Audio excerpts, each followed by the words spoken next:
UN 영어뉴스 Living to Breaking Bad, the film and TV facing up to death.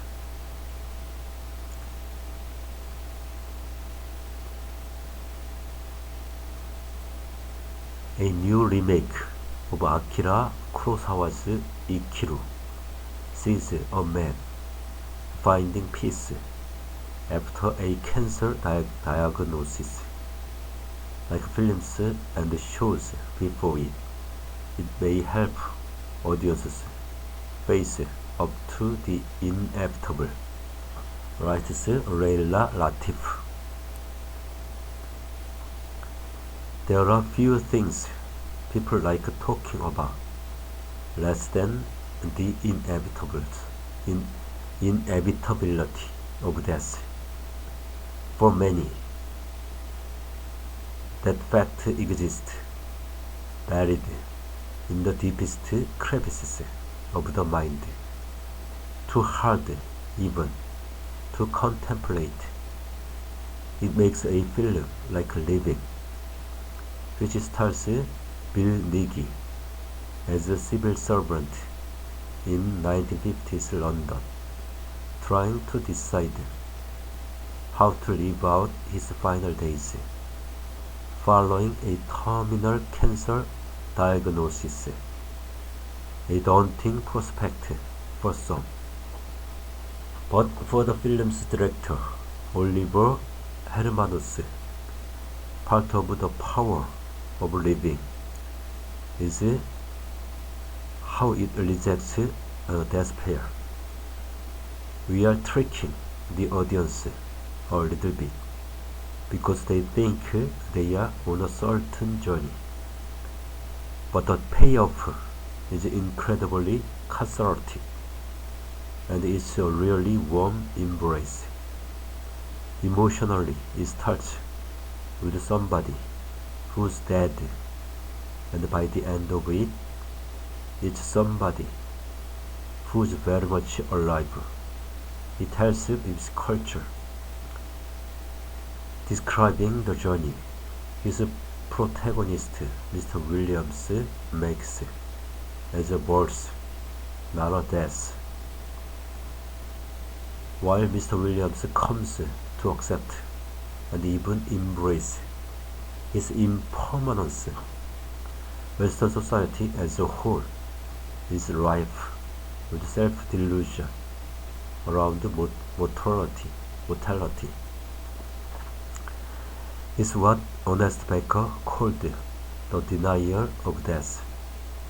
Philosopher Simon Critchley tells this culture, we live in a culture that denies death, and art is a very good way to confront it, accept it, and think it through.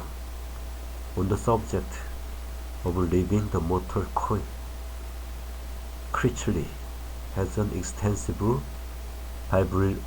bibliography, including the books very little, almost nothing, Death, Philosophy, Literature, The Book of Dead Philosophers, How to Stop Living, and Start Worrying, and Notes on Suicide, and holds that there is a profound freedom in our acceptance of our own mortality.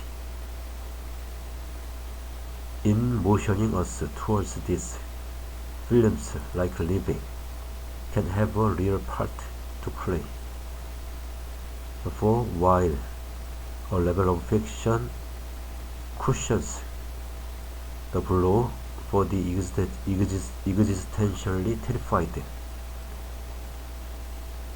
they can bring audiences closer to confronting what a good life and a good death means to them.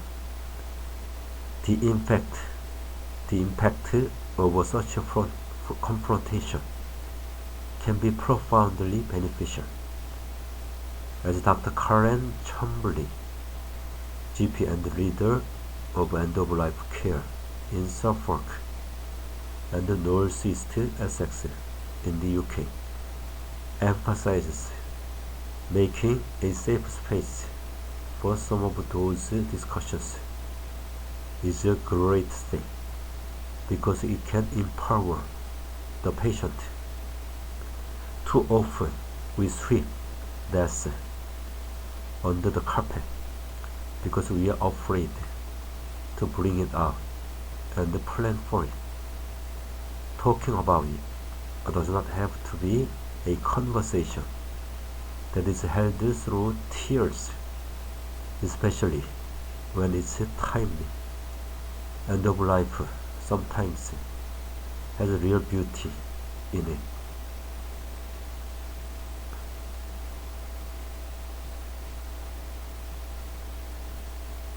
That beauty is often showcased in the particular the subgenre of films that includes living, in which protagonists face death by really embracing life. From the tear-jerking romance of Love Story 1970 and Bright Star 2009 to the gallows humor of Last Holiday 1950 and its 2006 remake, from the sweeping drama of Melancholia 2011 and Death in Venice 1971 to the musical flight of Fancy of Bob Fosse's All That Jazz and audacious action of Crank 2006 and Source Code 2011. Each of these movies considers a fundamental question: when death goes from abstract to imminent, what do we do with the time we have left? For many cinephiles, the question has never been better answered than in Akira Kurosawa's 1952 film Ikiru, of which Living is an English language remake. Like Living, it concerns a bureaucrat, Mr. Watanabe, this time in Tokyo, who finds out he has cancer and resolves to get a children's playground built in a final effort to do something meaningful with his life. A blueprint on how to live life. Living's screenwriter, the Nobel laureate Kazuo Ishiguro, and author of novels including Remains of the Day and Never Let Me Go, remembers watching Ikiru as a child and it having a big impact on him.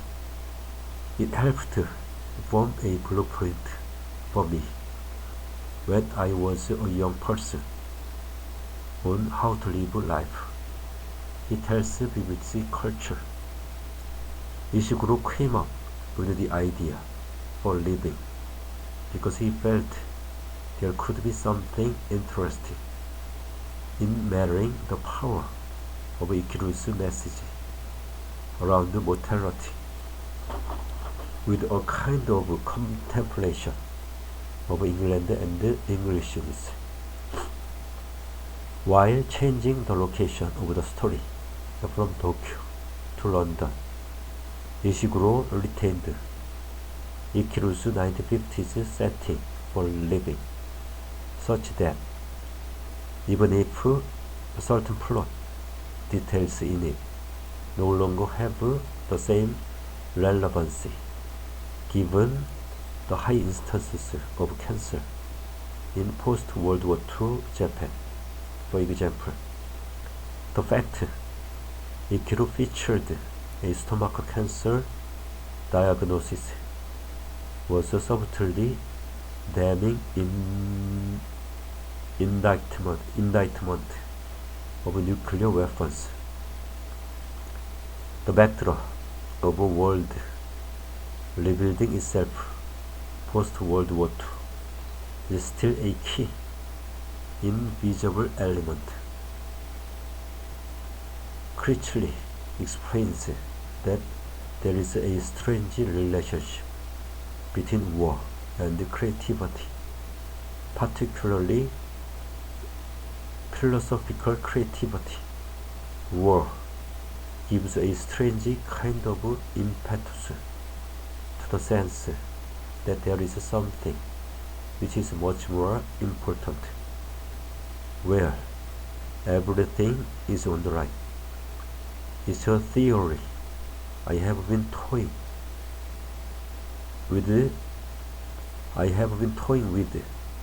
that you can trace back over the centuries, a correlation between periods of real conflict and periods of philosophical productivity, the emergence of new things, new paradigms emerging.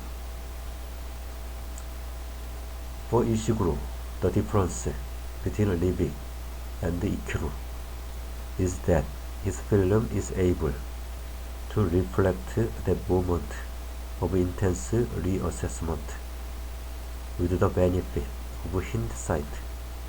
I have one advantage over Kurosawa and his collaborators when writing that script. He smiles, which is that they wrote it very shortly after the war and didn't know that Japanese society would, in a very short period of time, transform into this economic superpower and liberal democracy out of the ashes of the war. After having been a quasi-fascist state. For contemporary audiences, Kurosawa's film, with its metaphor of Mr. Watanabe's triumphant building of the playground, has unwittingly become a tribute to the human spirit of the era.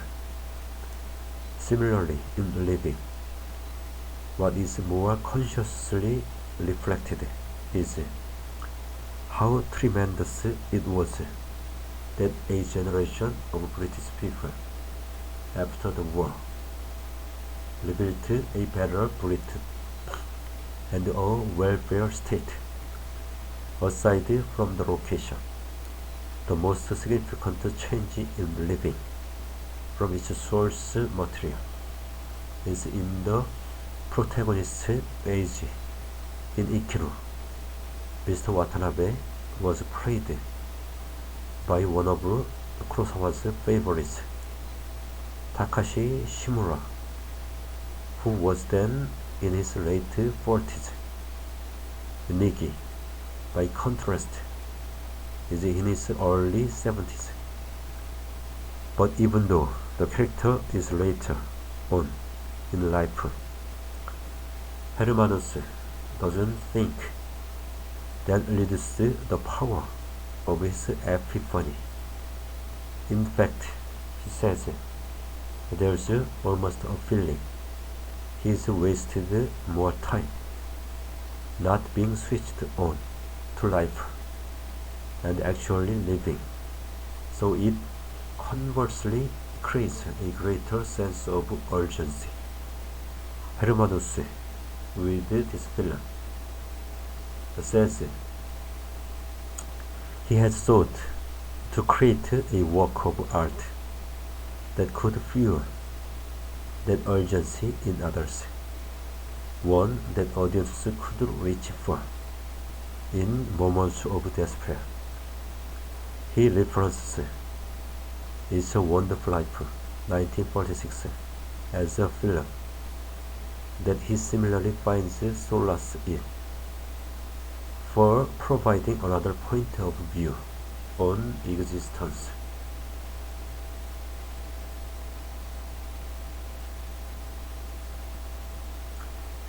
It has to be said, not all films about people confronting death turn out to be so profound. Perhaps the most inane depictions of this struggle can be found in the surprisingly populous subgenre of beautiful teens with cancer romances. Here on Earth 2000, A Walk to Remember 2002, The Fault in Our Stars 2014, and Now Is Good 2012, to name but a few. Better if a twisted the subversion of the subgenre is the horror franchise Saw 2004, whose original villain was a crazed engineer diagnosed with cancer who decides to build elaborate traps to teach characters how precious life is. The Saw films are unlikely to inspire a future Nobel laureate's life philosophy, but a surprising amount of catharsis can be gained by watching the bad guys'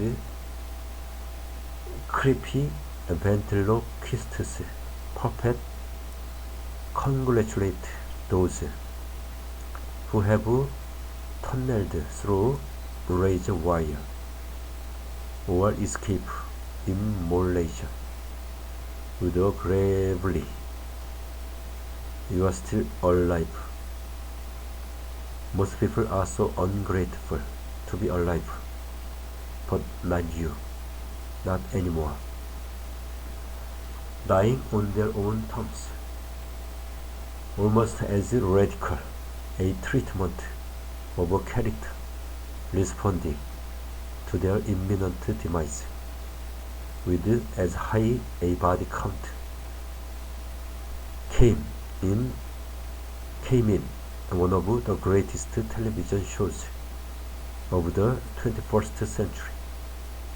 In Breaking Bad 2008-13, creator Vince Gilligan gave mild-mannered chemistry teacher Walter White a terminal cancer diagnosis and asked two fundamental questions. What would you do for millions of dollars? And what would you do if you only had 2 years to live? The answer in White's case being become a big-time drug kingpin. Seeing a character warped by both greed and imminent death proved intoxicating. Dubious ethics aside, there is something aspirational in White's seizing of the day. Critchley believes what wakes Walter up is the fact that he's gonna die, right? Mortality clarifies the mind, but the takeaway should also be that the reckoning with mortality doesn't need to come in sudden jolts. Had Walter White always lived with a greater sense of urgency and truly seized each day in the knowledge that life is fragile, such drastic overcorrection wouldn't have been necessary. As Critchley says, you have to keep death in your mouth at all times, to not be terrified of it, but to accept it, to affirm it. In the final scene of Breaking Bad, spoiler alert, Walter White dies within the time frame that was spelled out by the doctor in the pilot. though it's not because of cancer, but rather his own actions. He lies in a pool of blood, with a look of contentment, having amended what wrongs he could, and exacted a little cathartic revenge on a gang of neo-Nazis for killing his brother-in-law Hank. If the prospect of death was what initially emboldened him, then it's only fitting that in his final moments he went out on his own terms, something he shares with the very founder of Western philosophy, Socrates. As Critchley explains, Socrates was condemned to death by the city of Athens. He was given the option of ostracism, but it was unimaginable for him to leave Athens. So he took the hemlock and controlled his death. Another person who faced death serenely was one of Critchley's heroes, Julian of Norwich, the medieval mystic who wished for mortal sickness in order to be more like Christ. He explains in a writing. She then describes in great detail how her body is dying, and from the waist down, the people around her were administering her last rites, in common with Walter White, Kanji Watanabe, and Mr. Williams. The experience of dying for Julian of Norwich seems to have been one that involved profound self-reimagination. It's at that moment that she begins to experience the visions and the revelations.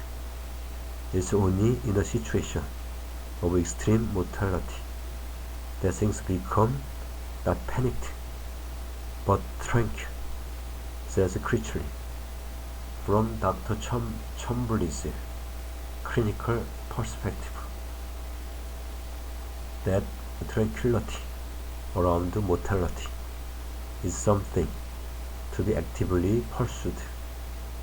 It's extremely difficult when you are making emergency decisions about someone's end-of-life care, and nobody ever thought about death before. That's when it all becomes much more painful for relatives, and the burden of decision making weighs more heavily.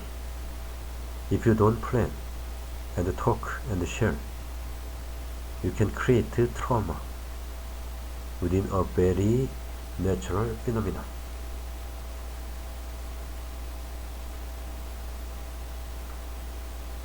Outside of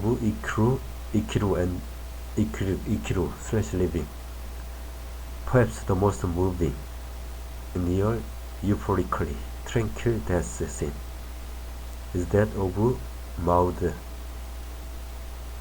in Hal Ashby's 1971 cult classic, Harold and Maude. In it, the character slips away on her 80th birthday after a final dance with her young lover Harold, saying she couldn't ask for a lovelier farewell.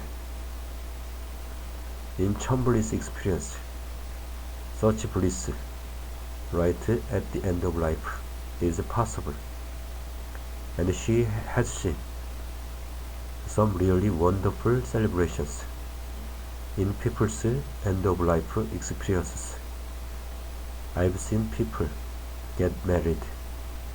I've seen people heal relationships.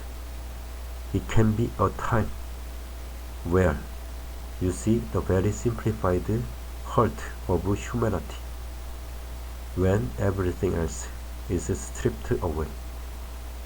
Maud's life ending profoundly affects Harold. Previously, between staging his own suicide and attending strangers' funerals, he was fascinated by all things morbid, but to shallow effect. But by bringing him into her final days, Maud teaches him what it truly means to live and die, but humbly, beyond the clinical and legal value of an end-of-life plan. It can also be an opportunity for human correction. There's affirmation. When you appoint someone, your power of attorney, for example, is a chance to show someone they are loved by you, valued by you, and that this responsibility is because of the richness of your relationship. The idea of looking inwards for fulfillment before it's too late is at the core of what Ishiguro wanted to express in living, along with the acknowledgement that you can make your life full and worthwhile, beyond a sense of external achievement that the world recognizes. You can have a very humble small life, but you can make a supreme effort within the limitations of that life.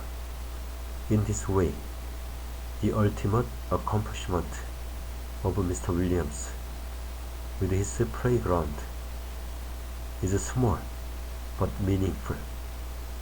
He may not receive glorious public recognition, but that is not the point. There is a very lonely sense of success and failure that will be left with when we are really trying to assess whether our lives have been led well in just those terms. As Ishiguro says, and while truly contemplating our life and death may be a private interior act, watching films like Living can help us along the way. Part of what makes living such a striking piece of work is that it comes to us at a time when death has been on everyone's minds as a result of the pandemic.